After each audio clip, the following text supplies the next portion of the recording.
J'espère que je vous ai donné envie de lire ce livre parce que franchement c'est un petit peu la pépite de cette update et c'est ma plus grosse déception de cette update lecture.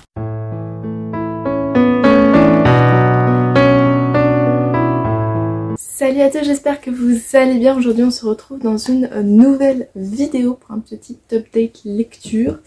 Et comme j'ai pas mal de livres à vous montrer, on va commencer tout de suite.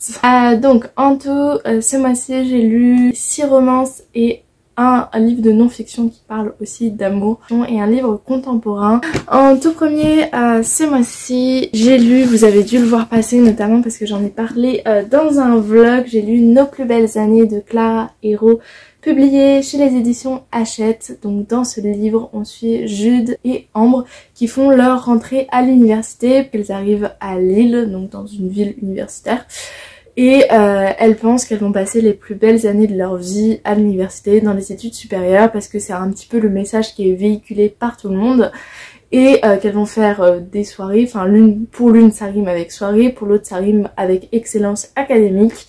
Sauf que leur divergence d'opinion, d'autres événements qui vont se passer vont faire que ces années sont pas forcément les plus belles de leur vie. J'ai adoré ce livre, je pense que c'est un petit peu mon coup de cœur du mois. J'adore ce livre pour plusieurs raisons. La toute première raison, c'est qu'il parle de quelque chose dont les autres romans ne parlent pas suffisamment, il me semble, c'est-à-dire les années post-bac de manière plus réaliste que par exemple dans des romances à l'université qui se passent aux États-Unis. Et là c'est vraiment en France, ce qui change un petit peu la donne.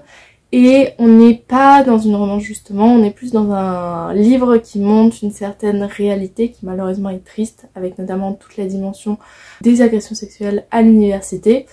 Et ce que j'ai beaucoup aimé dans ce livre, c'est les personnages qui étaient peut-être caricaturaux dans la manière de faire, mais des Jude à l'université il en existe beaucoup, des Ambre à l'université il en existe beaucoup. Je pense qu'on peut se voir dans Jude et dans Ambre assez facilement, ce qui est à la fois tragique vu ce qui leur arrive et à la fois ça montre que ce livre est vraiment bien réalisé. Si on cherche la romance dans celui-là et qu'on est une amatrice de romance un petit peu comme moi, je pense qu'on va pouvoir trouver un tout petit peu son compte vis-à-vis d'une histoire en particulier. J'ai juste déçu que ce personnage-là en question ne revienne pas à la fin ou n'ait pas un rôle à la fin qui, à mon avis, était crucial dans le livre de support, de soutien, de voilà.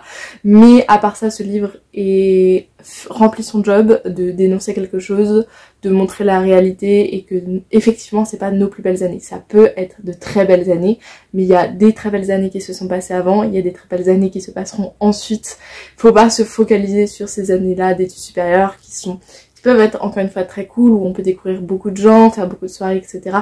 Mais ça représente pas toutes vos plus belles années, je pense. Et ce livre montre bien qu'il peut se passer des choses qui font que tout n'est pas aussi rose que comment c'est présenté.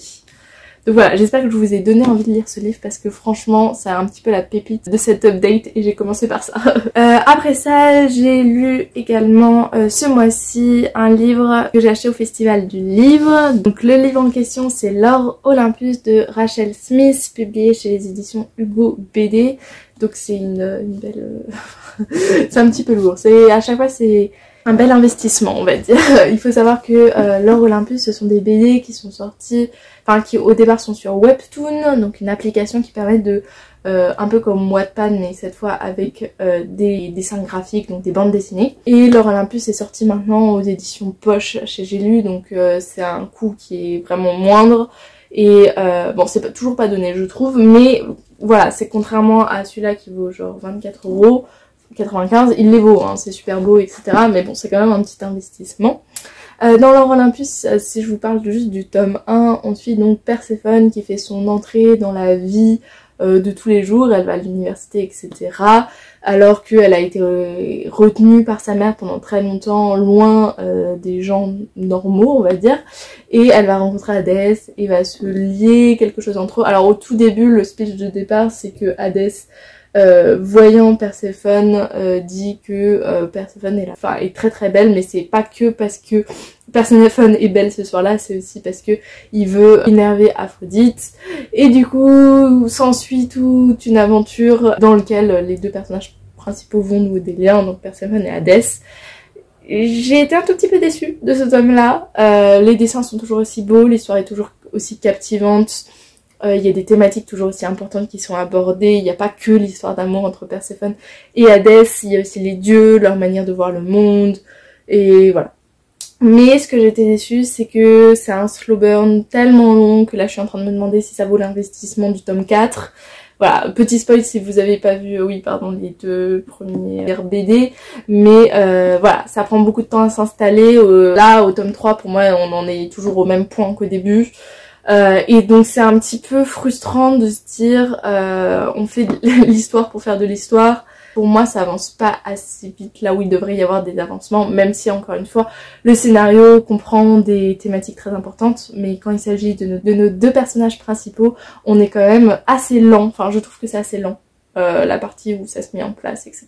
Donc voilà, je vous conseille de le lire, mais ne vous attendez pas à un truc qui va très très vite. Je pense qu'on aura encore beaucoup de tomes à venir, mais voilà, je pense acheter le tome 4, voilà, mais je suis un peu déçue. Si dans le tome 4 il n'y a pas, est-ce que j'achèterai le tome 5? Peut-être que je me contenterai de regarder sur Webtoon, ce qui est dommage. Après ça, j'ai fini en audio Réinventer l'amour de Mona Chollet. Donc je l'ai écouté du coup sur Next Story. C'est un livre de non-fiction qui parle du couple hétérosexuel et qui parle notamment des inégalités de genre, avec la phrase sur le livre, je crois, c'est comment le patriarcat sabote les relations hétérosexuelles, si je dis pas de bêtises. Donc ça parle majoritairement du couple homme-femme, ça dénonce les inégalités. Ça dénonce pas que les inégalités, ça montre du doigt comment femmes et l'homme ont des modèles qui font que ils vont répéter ces modèles d'inégalité. Et c'est ce que j'ai bien aimé dans ce livre, c'est que c'était pas juste un livre féministe, c'est-à-dire on se plaçait pas toujours du côté de la femme en disant en gros, hein, si je caricature, l'homme devrait faire ça, l'homme devrait... Voilà. Ce livre montre vraiment du doigt que en fait c'est une question plutôt d'éducation, et que du coup un peu tout le monde est fautif s'il faut chercher des fautifs, et que ce soit du côté de la femme ou que ce soit du côté de l'homme, il faut qu'on modifie nos comportements, notre manière d'agir pour qu'on ait plus d'égalité dans le couple majoritairement. Il y a une phrase que je pense qui résume tout ce livre, qui est: les femmes ont été éduquées pour être des machines à donner et les hommes des machines à recevoir.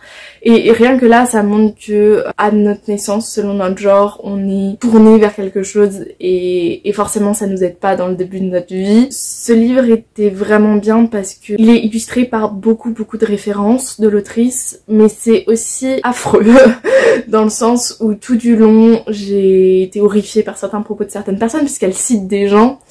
J'ai été horrifiée par la manière dont on est éduqué, et par certains schémas qui se reproduisent, j'ai envie de dire contre notre gré. Et c'était assez compliqué de lire ce livre parfois. C'est pour ça que j'ai pris beaucoup de temps à le lire, je crois que je l'ai commencé en mars. Parce que c'était assez complexe, c'était dur à lire, je trouve, de montrer des vérités aussi évidentes. Et te dire c'est tout un système qui fonctionne comme ça. Et je vais faire une analogie peut-être qui va vous sembler un petit peu étrange, mais c'est comme l'écologie et le capitalisme. Tu dis tout le système fonctionne comme ça, comment on peut tout changer sans que ça nuise à trop de monde pour qu'on ait quelque chose de plus respectueux de la nature. Là c'est à peu près la même chose. Comment on peut changer le système pour que tout le monde y trouve son compte, et surtout ça va être un travail d'envergure, et c'est compliqué. Et en fait ce qui est assez réel, c'est qu'on se dit que ok, aujourd'hui on est censé être égaux, en tout cas dans la loi, voilà, mais on l'est pas, et il n'y a pas beaucoup de changements qui se font, et on est toujours au même point qu'une fois qu'on a donné les lois, derrière il y a toute une société qui doit changer, et ça c'est très complexe, et on s'en rend d'autant plus compte avec ce livre. Il y a toute une partie qui m'a assez horrifiée sur les colonies françaises et les femmes dans les colonies françaises, comment elles étaient traitées, etc. Je pense que c'est le chapitre qui m'a le plus horrifiée. À chaque fois, c'est pas des évidences, elle dit pas faut dénoncer quelque chose, voilà. Elle explique bien, en fait elle prend plein de références, et du coup à la fin ça te fait te questionner sur soi-même sans se dire il y a une solution pour changer ça, ou il y a un fait, c'est comme ça. Et je trouve que le livre a été vraiment très bien travaillé. Ça remet aussi en question sa manière de faire les choses, et je pense que si une majorité de personnes le lisent, ça peut faire changer les choses aussi. Voilà, donc ça c'était pour la partie Réinventer l'amour. Suite à ça, j'ai lu La Chronique des Bridgerton, le tome 6, Francesca de Julia Keane. Donc c'est le tome 6 des Chroniques des Bridgerton. On suit Francesca qui est mariée depuis 1 an je crois, et son mari va mourir assez subitement, et le meilleur ami de son mari a des vues sur elle depuis très longtemps, l'apprécie beaucoup, etc. Et il est très jaloux de son cousin, sauf qu'au moment de sa mort, bah, il va se sentir coupable parce qu'en plus de être amoureux de sa femme, il va récupérer toutes ses terres, vu qu'il n'avait pas d'héritier, il va récupérer tout ce qui lui appartient. Et il va décider de s'isoler. Et à son retour, Francesca comprend pas trop pourquoi il est parti. Et voilà, il va faire une petite histoire entre eux. C'était mieux que le tome 5 d'Héloïse. J'ai préféré les 2 protagonistes. Maintenant, il y a toujours cette histoire de huis clos, on voit pas la réaction des proches qui sont super importants. Je crois qu'on parle même pas de la famille pratiquement des Bridgerton, à part Colin qui a son petit rôle dans cette histoire. Et encore que je trouve pas hyper essentiel. Donc voilà, ça c'est dommage, même si on regarde pas la famille du côté de Francesca, même la famille du côté de John et de son cousin, du mari décédé et du futur mari. Pareil, on a des réactions au début, à la fin, et puis c'est tout, il y a rien au milieu. Et je trouve ça pas très réaliste du coup de rester que enfermé avec ces 2 protagonistes. La fin était pas très réaliste avec des scènes explicites sur scènes explicites. Mais on avait une petite amélioration vis-à-vis du tome 5, avec notamment le début, là où j'ai mis des petits post-it que j'ai trouvé plutôt pas mal, qui me donnaient envie de poursuivre en tout cas. Et donc il me reste plus que 2 tomes à finir que je vais bien sûr lire plus tard. Je sais pas tous les combien, le premier je l'ai lu Enfin le tome 5 je l'ai lu en novembre je crois, décembre. Donc je prends un peu mon temps parce que c'est pas non plus les histoires vers lesquelles je préfère me tourner pour le moment. Mais à chaque fois ça me fait un petit brin de légèreté vis-à-vis des livres que je peux lire qui sont un petit peu plus durs. Et je trouve que l'écriture de Julia Quinn est très agréable à lire, ou alors je sais pas si c'est la traduction, mais j'adore son écriture qui est assez fluide. Après ça, j'ai lu The Spanish Love Deception de Elena Armas, publié chez les éditions J'ai lu. Et c'est ma plus grosse déception de cette update lecture. Je vous explique. Au salon du livre, je me suis baladée et j'ai trouvé ce livre que j'avais pas forcément prévu d'acheter au début. Et je me suis dit, on en a beaucoup entendu parler, notamment au moment où The Love Hypothesis avait une grande place dans la sphère des réseaux sociaux. Et du coup, je me suis dit, prends-le, ça se trouve ce sera aussi moderne, frais, divertissant que The Love Hypothesis, qui a été un gros coup de cœur au début de l'année. Mais non, ça ne l'a pas fait avec moi. Dans The Spanish Love Deception, on suit Catalina qui a un gros problème, c'est que elle a dit à ses parents, enfin à toute sa famille, qu'elle arrivait au mariage de sa sœur avec quelqu'un, sauf qu'en fait elle se retrouve, elle est pas en couple, elle a personne et elle veut pas être ridiculisée. Elle essaie de trouver quelqu'un et va se proposer, le quelqu'un qui va se proposer et le fameux, j'ai envie de l'appeler Adam, mais ça du coup c'est dans The Love Hypothesis, va être Aaron. Aaron qui se propose pour être son date. Aaron qu'elle déteste, Aaron qui ne lui dit pratiquement jamais rien. Enfin bref, elle se demande pourquoi Aaron se propose, et c'est un peu tout l'objet du livre. Alors, mes critiques. C'est un livre qui est plutôt bien écrit, donc ça c'est un bon point positif. Je vais partir sur les points positifs. C'est fluide, j'ai pas eu de mal à tourner les pages, voilà, je l'ai lu. Là-dessus il n'y avait pas de problème. C'est un livre qui a des passages drôles, j'ai eu plusieurs post-it, voilà, passages drôles, passages assez stylés, voilà. Donc ça aussi, il n'y a pas de problème. Maintenant, j'ai eu un problème avec les descriptions, les répétitions. Je pense qu'il faudrait noter toutes les pages avec un post-it, j'ai pas eu le courage, hein. Toutes les pages où Catalina trouve Aaron sexy. Je pense qu'une fois par page, on a une description de Aaron qui est absolument sexy. Je pense que c'est un petit peu trop. Ça c'est la première chose. La deuxième chose, il y a beaucoup trop de clichés. Autant dans The Love Hypothesis, je trouvais qu'on s'en éloignait et c'était bien, c'était plus moderne. On garde des clichés importants qui nous font plaisir, mais on n'a pas besoin de mettre tous les clichés possibles et imaginables dans un même livre. Troisième point, la scène explicite était un peu what the fuck à l'américaine. Je dis toujours à l'américaine, je veux pas qu'il y ait des américains qui se sentent... voilà, mais c'est too much. Là où encore une fois dans The Love Hypothesis c'était mieux réalisé, peut-être qu'il faut que j'arrête de comparer ce livre à The Love Hypothesis, mais voilà, c'est clairement ce que je cherchais dans ce livre. Toute l'intrigue amoureuse était prévisible tout le temps. Dès le début je savais quelles étaient les intentions d'Aaron, dès le début je savais comment ça allait finir et chaque chose ne m'a pas surpris. La première scène aussi, enfin il y a une des premières scènes où il y a une scène qui est fortement très sexiste sur un point, c'est totalement oublié après, à part au moment, à la toute fin, certes, c'est un tout petit peu repris, mais pour moi, ça ça ne va pas dans le même sens. Enfin bref, il y a beaucoup de choses pour lesquelles ce livre ne m'a pas satisfaite. Après, je pense pas que ce soit un mauvais livre, enfin je pense déjà pas qu'il existe réellement de mauvais livres, mais c'est juste c'était pas ce que je cherchais et j'aurais juste dû passer mon chemin, mais ça je pouvais pas le savoir, donc il faut que je teste pour lire. Et voilà, ça m'a déçue, je pense que ce livre je vais le revendre. Après ça, j'ai lu un livre et je suis très contente de l'avoir fait, j'hésitais à le lire, c'est Perfectly Wrong de Sarah Rivens, publié chez les éditions BMR. Donc dans ce livre, c'est un spin-off de la série Captive, de la saga Captive. Donc dans ce livre, on va pas suivre nos personnages principaux qu'on suit du coup dans Captive, mais on va suivre Ben et Bella. Ben qui est l'acolyte de Ash, le gros mafieux, et Bella qui a rencontré donc cette bande de mafieux, qui a rencontré le réseau quand ils étaient au lycée. Et notamment Ben, et elle s'intéressait surtout à Ben alors que toutes les autres filles s'intéressaient à Ash. Et voilà, et sauf que au moment où il aurait pu se passer quelque chose, Ben décide de partir et de couper les ponts. Sauf que elle va entamer des recherches pour le retrouver et élaborer un petit stratagème, et je vous en dis pas plus parce qu'après commence l'histoire.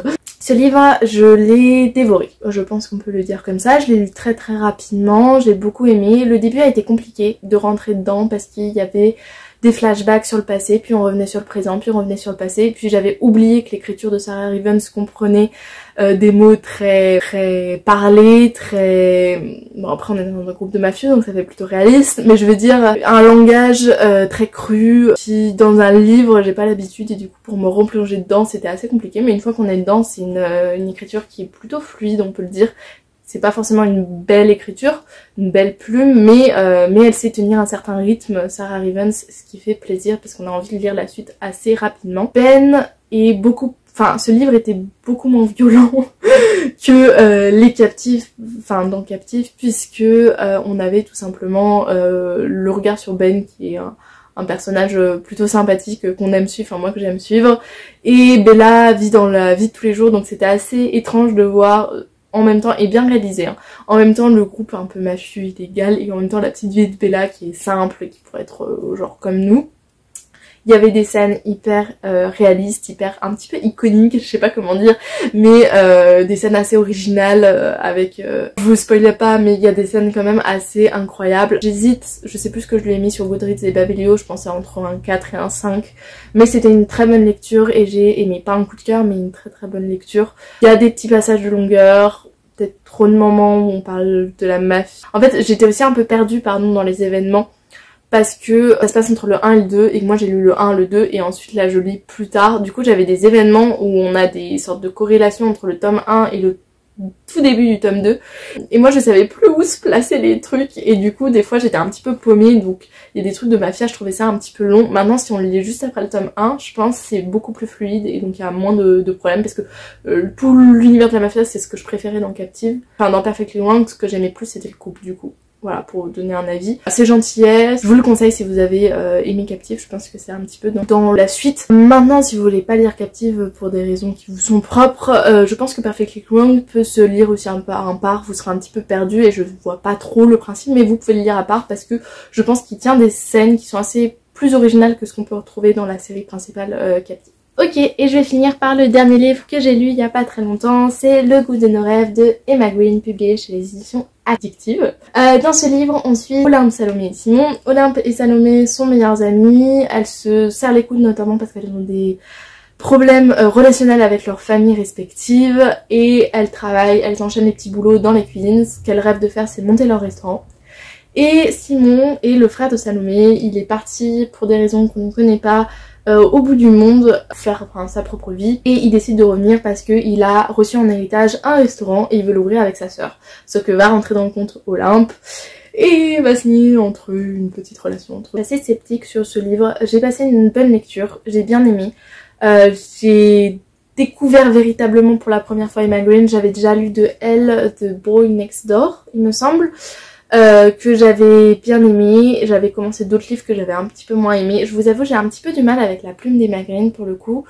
Notamment au tout début, j'ai trouvé que c'était assez répétitif sur l'histoire des deux filles. Pendant 2 chapitres, on répète l'histoire des deux filles, etc. C'est pas introduit tout au long du livre. Non, j'ai bien aimé le personnage d'Olam que j'ai trouvé plein de vie, des défauts, mais voilà, elle est très féministe, elle reprend tout le monde. Simon, d'un moment, il lui dit bon, c'est bon, on a compris, mais en même temps, il est d'accord avec elle. Enfin voilà, il y a une sorte de relation entre eux qui était très saine, très...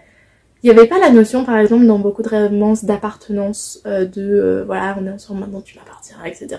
Là, c'était vraiment, ok, ils vont éprouver un moment des sentiments l'un pour l'autre, et voilà, leur vie se croise, et ils vont commencer à s'aimer petit à petit, et les choses vont venir doucement, et ils font chacun en même temps leur propre choix, leur propre vie.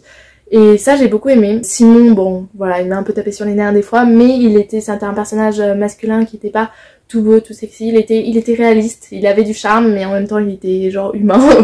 Et donc ça aussi, c'est sympa à voir. J'ai trouvé que en fait ces personnages étaient réalistes et très, ouais, avaient les pieds sur terre en fait.